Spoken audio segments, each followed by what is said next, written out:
Good morning, everybody. Welcome to this session, Europe in the Fair Ecological Transition. I would like to inform people attending this session that the microphones will be turned off during the session. This session is being recorded and broadcasted live on the university's Facebook channel. And any question can be addressed via the chat so that we can put it to the speaker in the end.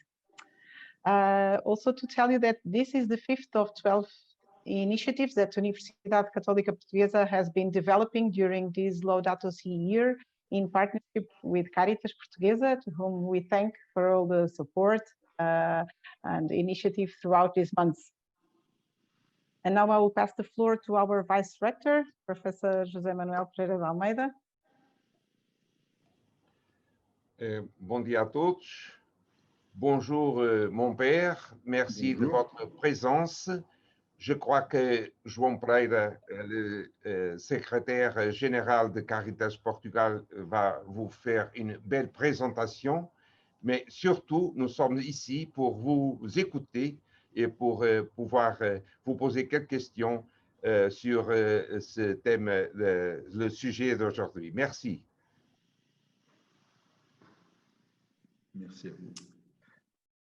So good morning, Your Excellency. Good morning, everybody. Monsignor Antoine Hérouard is Auxiliary Bishop of Lille. He is also apostolic delegate to the Sanctuary of Lourdes. But I would say the main reason why we invited him is because he's the president of the Social Affairs Commission of the Bishops' Conference. Of the COMECE's Bishops' Conference. COMECE is, as they say on their website, the Catholic Church in the European Union, which means that it's a structure, a European structure of the bishops of the European Union to dialogue different themes such as migration, intercultural dialogue, social and economic policies, external action, religious freedom, or social issues. And His Excellency is the president of specifically this commission.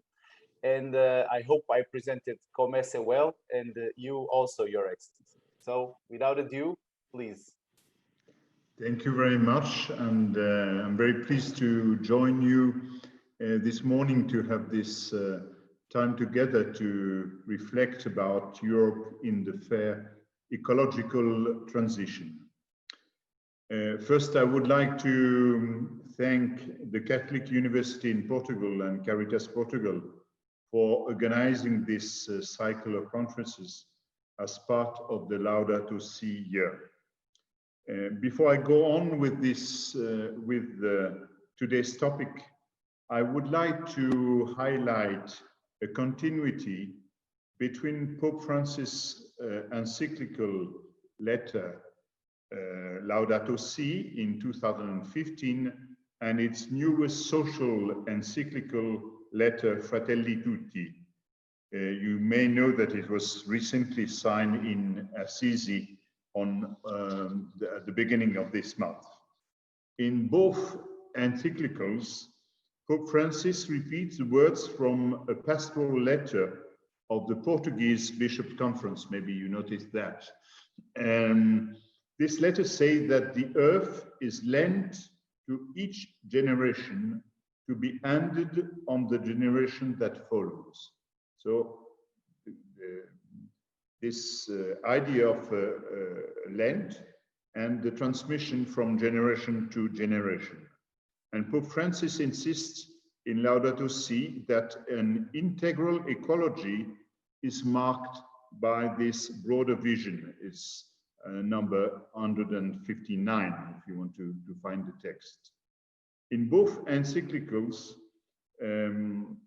we have been following a cycle of conferences as part of the Laudato Si year, and you must know that we can no longer speak of sustainable development apart from intergenerational solidarity. Is also in Laudato Si 159.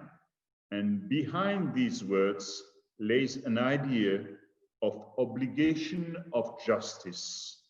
Because of our common destiny, intergenerational solidarity is not an option, but rather a basic question of justice, since the world we receive also belongs to those who will follow us. It's always in this number 159 of Laudato Si. You may wonder, why is this important for today's discussion? That's because we have to keep in mind that integral ecology must go together with the full development of humanity. This is a key idea. The integral ecology has to go together with the full development of humanity. We also mark two main ideas. The first one is the idea of the earth as a loan, as I said before. And the second one is the idea of common destiny and call for solidarity. Both ideas are surrounded by the notion of justice. And based on these ideas and in the context of the COVID-19 crisis, COMECE Social Affairs Commission has been writing a statement. Maybe you can find it on the site of the COMECE, maybe you read it already. Let Europe recover through justice. And this statement has been written on the 28th of May of this year. It was just a day after the European Commission has proposed a major recovery plan for Europe to help recover from the crisis. And the statement provides the contribution of the Catholic Church. This statement welcomes the proposed European Union Recovery Fund to recover from the COVID-19 pandemic. It also says that justice for the most vulnerable and the environment must prevail. The statement promotes ecological, social, and contributive justice. With this COMECE position paper as background, I will present to you today some initiatives that happened in the European Union since the beginning of the crisis to promote fair ecological and social transitions in the recovery, and how this can support the move towards integral ecology in our society, meaning a conversion that benefits people, families, communities, and the whole planet. So the first point will be, how is the European Union promoting ecological justice? The COVID-19 pandemic constitutes an unprecedented crisis for the whole world.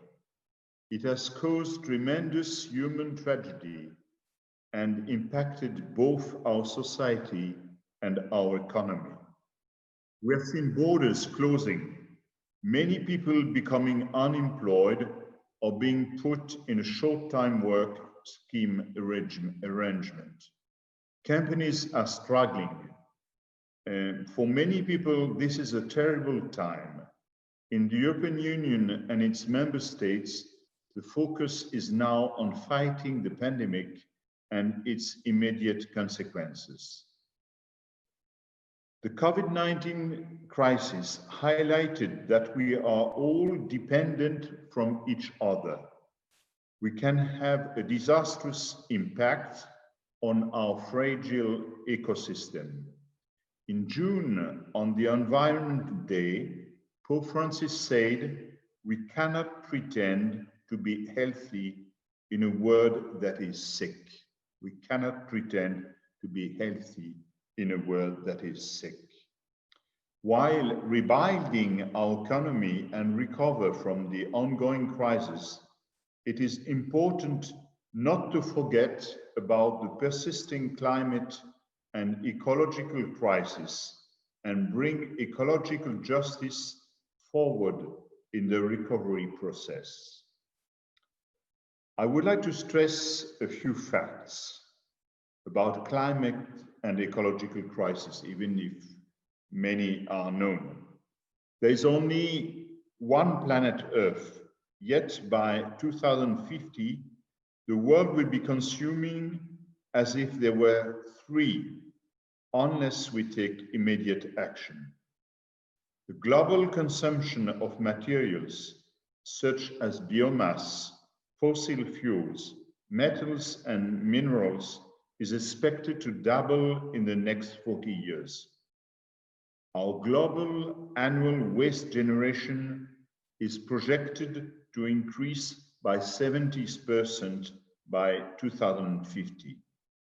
Only 9% of all plastic waste ever produced have been recycled, only 9%. About 12% has been incinerated, while the rest, so the big majority, 79%, has accumulated in landfills or the natural environment. A lesson learned with the COVID-19 crisis is that early action is essential. Therefore, the European Union should continue to step up policy action against climate change and biodiversity loss at European Union, national and international levels. So there will be no recovery without a budget, and that's why the question of budget is very important.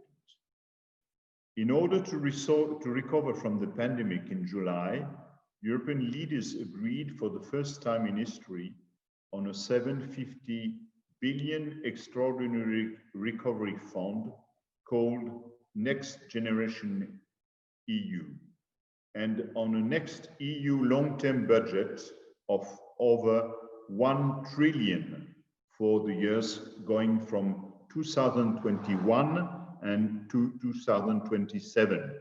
You know that the European budget is decided for 6 years each time. Of all this total budget, 30% is earmarked for climate goals, 30% for climate goals.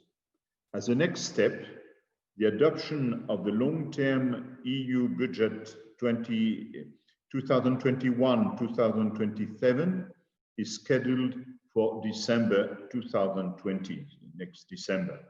The objective is to start the implementation of the latter as of January 2021.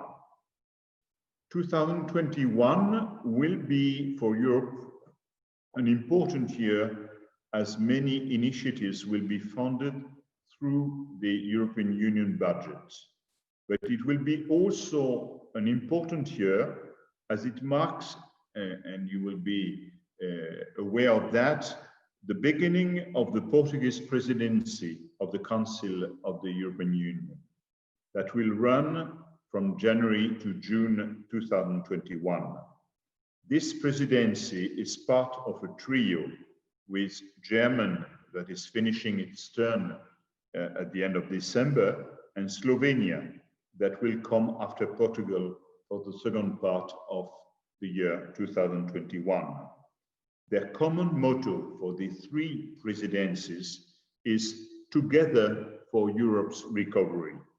So the accent will definitely be on the recovery towards a fair and sustainable Europe.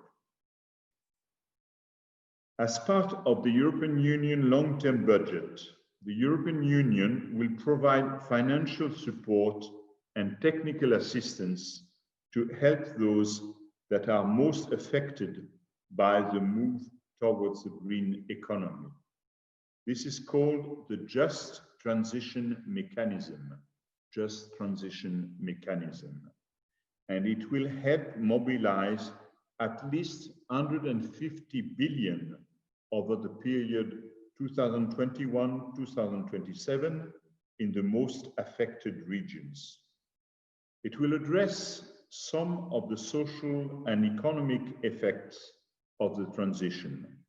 For instance, it will protect most vulnerable people and citizens by facilitating employment opportunities in new sectors, offering reskilling opportunities, improving energy-efficient housing, investing to fight energy poverty, facilitating access to clean, affordable, and secure energy.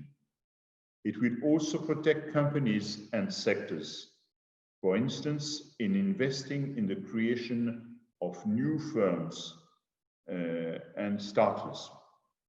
Finally, it will protect member states and regions, for example, investing in public and sustainable transport, investing in renewable energy sources, and so on. Currently, there are several trialogue negotiations that are taking place between the European Commission, the European Parliament, and the European Council, the three European institutions, to agree on the amount of budget to spend on each program. Part of this discussion is a discussion on the creation of own resources to reimburse part of the funds borrowed by the European Union for the recovery plan. The plastic tax is ongoing, this is project, and there is a debate pushed by some members of the European Parliament on a carbon tax at the border from the outside of the Union, a tax for digital giants and a tax on financial transactions. The Parliament would like a well-established calendar to implement these taxes and waits for a Council proposal. So we'll see what will be decided. What is the European Union doing to promote ecological transitions? The President of the European Commission, Ursula von der Leyen, expressed in her political guidelines of 2019 a will to become the world's first climate-neutral continent by 2050. This is the aim, the goal. The European Green Deal is the European Commission's roadmap to achieve this ecological transition while leaving no one behind. 4 environmental action initiatives under the European Green Deal. European Union institutions are committed to put the European Green Deal as a compass towards a green recovery. I will present to you now 4 of the first climate and environmental initiatives under the European Green Deal that were initiated since the COVID-19 pandemic started. The first one is the 2030 Climate Target Plan. The 2030 Climate Target Plan was presented on the 17th of September of this year by the European Commission and sets ambitious targets for Europe to further reduce net greenhouse gas emissions by 2030. If you wish to contribute to the European climate policy priorities, the Commission regularly consults a wide range of stakeholders, including European Union citizens. In March 2020, Commission launched a public consultation to invite all citizens and stakeholders to submit their views on this climate ambitious increase with the goal of 2030 and the actions of policy that are necessary to reduce greenhouse gas emission. There were over 4,000 contributions that contributed to the development of the climate target plan. And so we can express our own ideas and advices on this matter. The second initiative is the European Climate Law. On the 4th of March 2020, the European Commission put forward a proposal for a new European climate law. This new law aims to transform the political objective of become climate neutral by 2050 into a binding obligation. And on the 7th of October of this month, the European Parliament adopted its position on the climate law. So it's going on. While the European Commission proposed a reduction of at least 55% of greenhouse gas emission by 2030 compared to 1990, the European Parliament raised the bar even further, calling for a reduction of 60% of emissions by 2030. Until then, the European Union emission reduction targets for 2030 was 40% compared to 1990. So we try to go further on. Now the Council has to agree upon a position so that the European Parliament and the Council can start negotiating and find a compromise who will become a European law. Third point, what is called the European Climate Pact. In November, the European Commission will launch the European Climate Pact. What is it? It is an opportunity to bring together regions, local communities, civil society, business, and schools. It will help to promote grassroots initiatives that work well. The idea is to bring about a change for individuals, but also for large multinationals, and to launch many new actions for the climate. To prepare for that, the European Commission has been organizing a 12 weeks public online consultation on how to get all Europeans involved in the fight against climate change. The consultation ended in June 2020. The COMECE youth platform, inside the COMECE we have a group for the youth movements and the presence of youth in the European project. A group of this COMECE youth platform, which is a group of Catholic youth organization coordinated by COMECE, is very active on this topic, and that has been meeting with members of the cabinet of Commissioner Timmermans to discuss on ways to contribute. When the pact will be launched, there will be initiatives around it that could take place under the form of a platform check, the Commission's website for updates if you wish to participate. So it's also an opportunity to participate in this European action. Fourth point, the new circular economy action plan. The proposal for a new circular economy action plan was adopted by the European Commission in March, on the 11th of March 2020. And it presents new initiative. The aim is to ensure less waste and make sure that the resources used are kept in the European Union economy for as long as possible. The action plan will have an impact on electronic equipment, plastic, batteries and vehicles, packaging, textiles, construction and buildings, and food. I give you two examples of that. For the electrical and electronic equipment, generate a lot of waste in the European Union.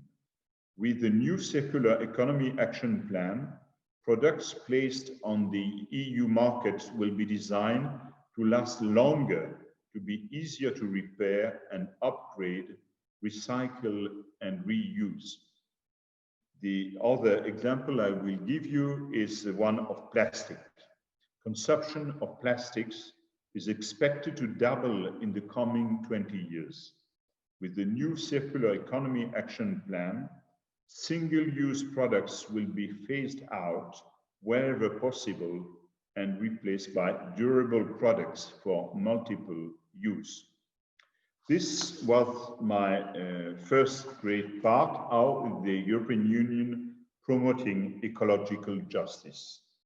The second one will be, how does the European Union try to promote more social justice? What is the European Union doing to promote social justice and fight the COVID-19 pandemic?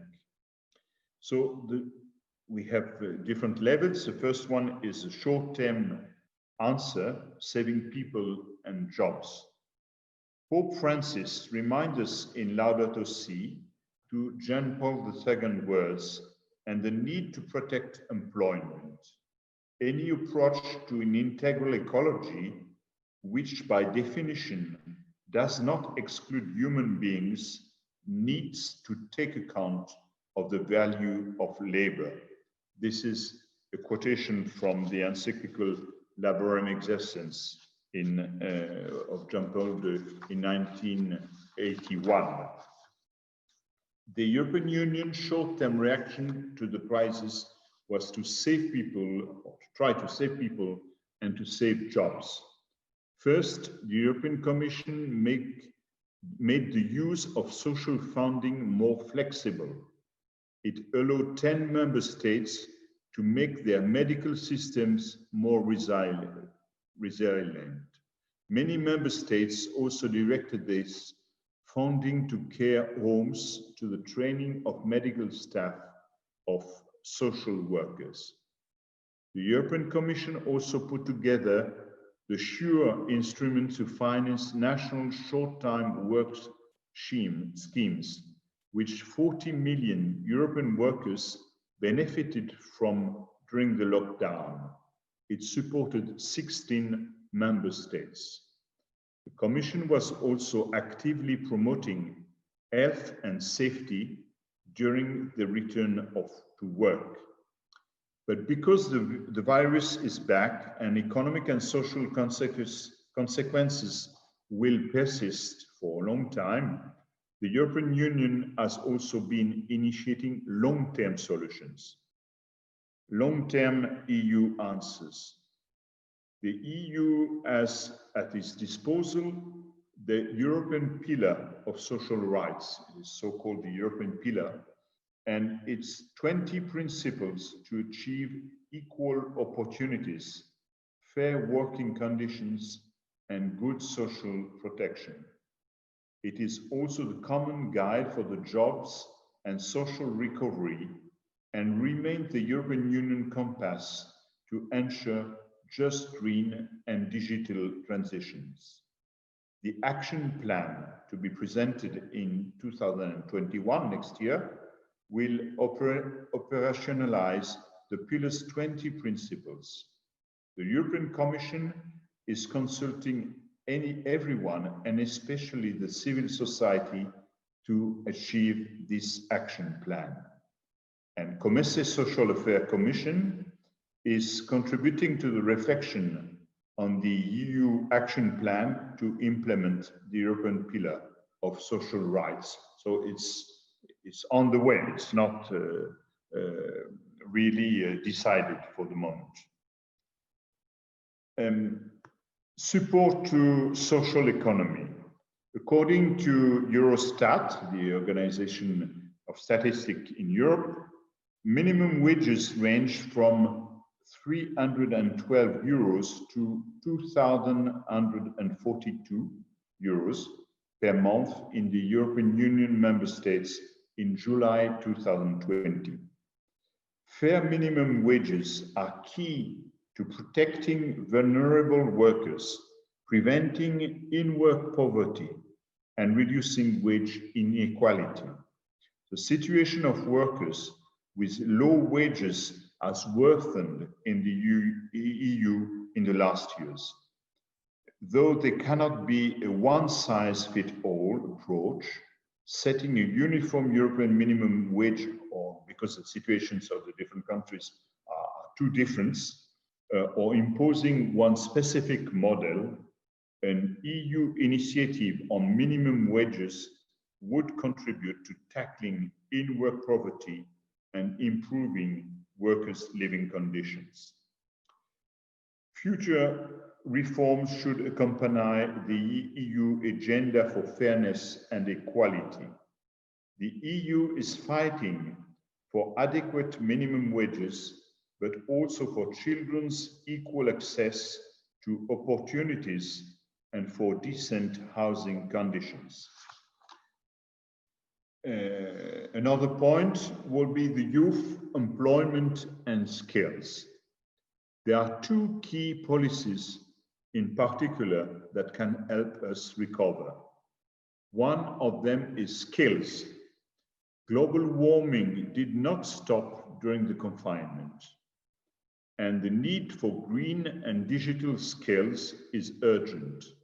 The EU skills agenda will help current workers reskill and upskill, and it will help young people develop the skills companies need.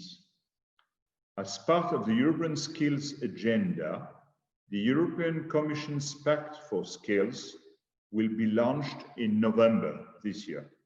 On the website of the Pact of the European Commission, suggests to collect stories on stakeholders developing green strategies, fostering green skills, climate change awareness, and green management of their organizations. Another policy is youth employment. According to a study from the International Labour Organization, ILO, 1 in 5 young people aged from 15 to 24 has stopped working since the beginning of the COVID-19 pandemic. 1 in 5, so it's enormous. While those who remain employed have seen their working hours cut by 23%. Many young people entering the workforce at this time will find it harder to secure their first job and to find it. The ambition is that member states invest at least 22 billion euro in providing job, education, or training opportunities to young people. They have no prospect at the moment, and yet they are our own future. They have to be able to seize quality jobs. To move in this direction, in July 2020, the European Commission adopted a proposal for reinforcing the youth guarantee to ensure that all people until 29 will receive a good quality offer of employment, continue education, apprenticeship or traineeship within a period of 4 months of becoming unemployment or leaving formal education. In addition to maintaining an inclusive approach that supports vulnerable groups, the reinforced youth guarantee will accelerate the much needed ecological and digital transitions. So I arrive to the conclusion point, which I will develop. First, I would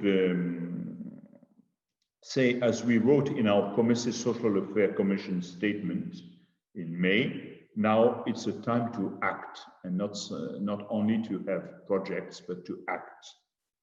A virus that causes a lung disease made us realize that we cannot live healthy on a thick and polluted planet. At the same time, the pandemic has shown us that it's not too late to act. This should encourage us to go beyond our current ambitions on the care of our common home. We should acknowledge that the COVID-19 pandemic is linked to a larger social ecological crisis that has become increasingly visible to us through climate change, biodiversity loss, and its devastating consequences on the most vulnerable. We cannot just rebuild our old models and re-establish our embedded habits, but should seize this moment as an opportunity to work for radical change and reinforce our efforts towards integral development and innovative thinking toward the future. We therefore welcome the Commission's proposal to integrate the European Green Deal as an underpinning strategy into the recovery plan and call upon EU member states to their pledge towards climate neutrality and the care for the environment into tangible action that will spur ecological conversion in Europe. This pandemic should be proof for us that urgent action is needed. The choices we make and the lifestyles we live have a profound impact on our planet. If it is time to act, it is also time for solidarity and fraternity surrounded by justice. So we have to act together and not to forget people on the way. These crises have also reminded us that answers needs to be found in a concerted manner through a common European response. It's a very important point. We cannot deal each country our own response. The EU's capacity to act depends largely on our ability to work together in solidarity to fight COVID-19, biodiversity loss, and climate change while caring for others. In the context of the COVID-19 outbreak and its dramatic effects on people and all EU member states, Pope Francis called on numerous occasions for fraternal unity in Europe. For example, what he says during the Mass at Santa Marta on the 22nd of April of this year, at this moment in which unity is very necessary between ourselves and between nations, we pray today for Europe, so that Europe might succeed in creating this fraternal unity dreamt of by the founding father of the European Union. As highlighted in our COMECE statement, the EU had the opportunity to take an important step forward in expressing its solidarity. However, it is essential to put the question of justice at the center of the European Union recovery to leave no one behind. The Social Affairs Commission of COMECE also calls for discussions to be guided by the principles of common good, with the aim to find agreements that helps Europe to recover through ecological and social justice. This is a very important point to see that ecological and justice, social justice have to go together and cannot be separated. Thinking of those who will come after us will perhaps not serve electoral purposes, yet it is what authentic justice demands. This is Pope Francis in the last encyclical letter, Fratelli Tutti. I will finish with the words of Pope Francis during the World Environment Day in June 2020, while talking to the President of the Republic of Colombia. He urged for the building of an increasingly habitable world and a more human society where all of us have a place and no one is ever left behind. This is the goal we have to achieve. This is the direction we have to take, and that's why at our level in COMECE, we are trying to work. Thank you very much for your attention.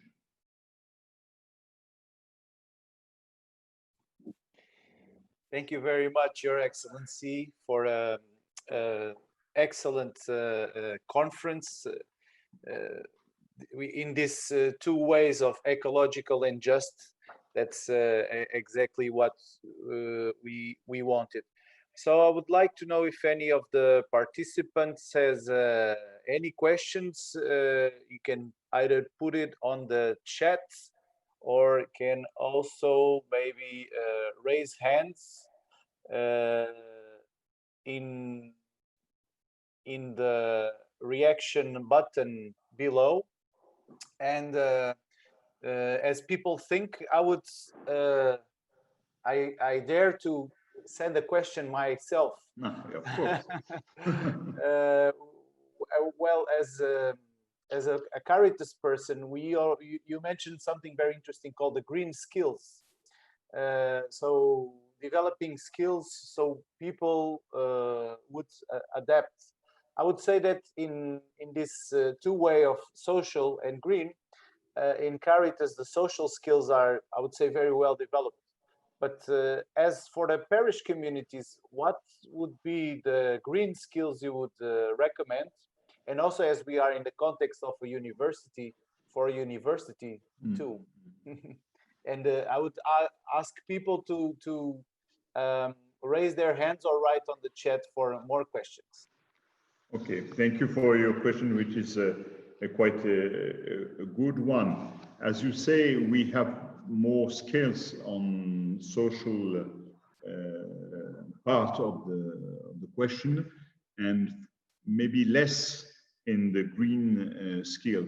We have to work in the different universities, for example, to have people formed to this kind of knowledge, and to know exactly what are the points on which we have to work concretely. Because we see that this change of the green transformation of the economy is something which is the responsibility of everyone, not only the government, not only the great societies, not only the consumers. Everyone has to do his own part on this matter. And in the few examples I've given in the conference, for example, about the plastic, we see it's very concrete and very precise. And so we have to have good, skilled people who are able to not only analyze, but give some guidelines, concrete guidelines, to act in this matter. And so I think it's a necessity today for education, and especially in the universities, to have people not only who have this idea of the green change we have to promote, but who have the technical knowledge to know how to deal with it. That's the point, I think. So it's quite an important guideline, I think, for university. Let's say a green champion. Yes. Maybe I can go for the next one. Yes. Your Excellency, you were mentioning this unemployment situation that youth generation are facing. What can universities and our university in specific can do more to reduce this gap for these students that are facing to enter the job market? It's not so easy to answer your question. We see day after day that the question of youth employment is a very tough question today because of the COVID pandemic. And I think for the university, we have also to have students well skilled, and that's what we said before. That's the first point.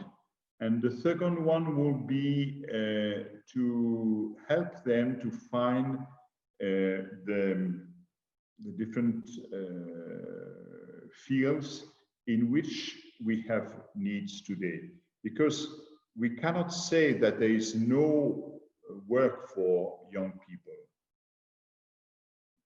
Some fields are looking also for young people, and even if the situation makes that it's often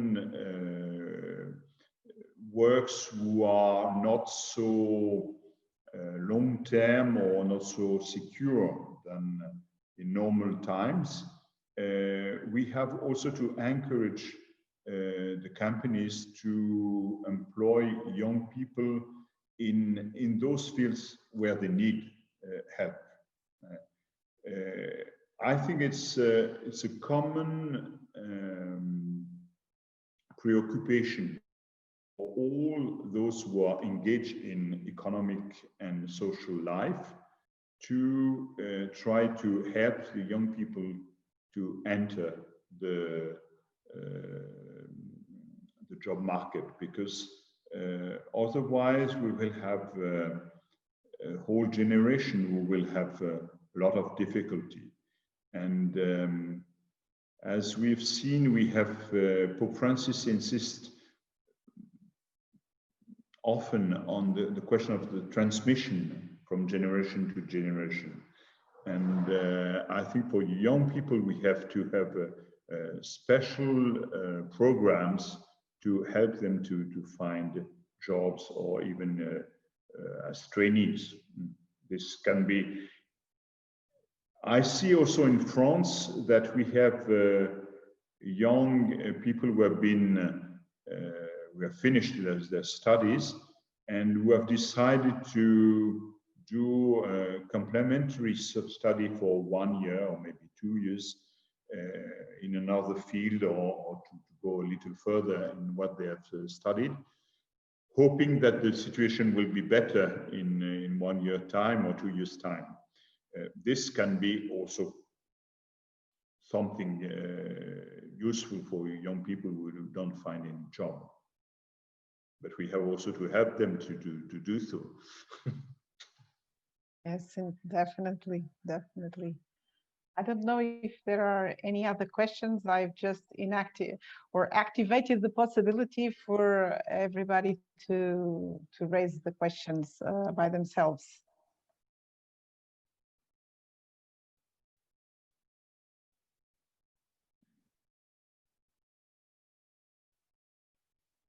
Maybe not. Oh. Thank you so much, Your Excellency, for these reflection. What is European Union doing, and how can we as European citizens do more and be engaged more, as Pope Francis also invites us to do it every day on our jobs, our families, our parents. Anybody is concerned. Yes. And I would like to thank you for your participation, and also to tell everybody the next session on this Laudato Si year will be held on November the 24th on social responsibility in and within organizations. And it will be organized by Universidade Católica in Viseu's campus. And it will also be the day that we will announce the winners of the photography contest that we've organized on the care of the common home. So we will be announcing the winners of this contest. So thank you so much. Thank you. Your Excellency. And thank you. have a nice week. Same for you. Thank you so much. Thank you.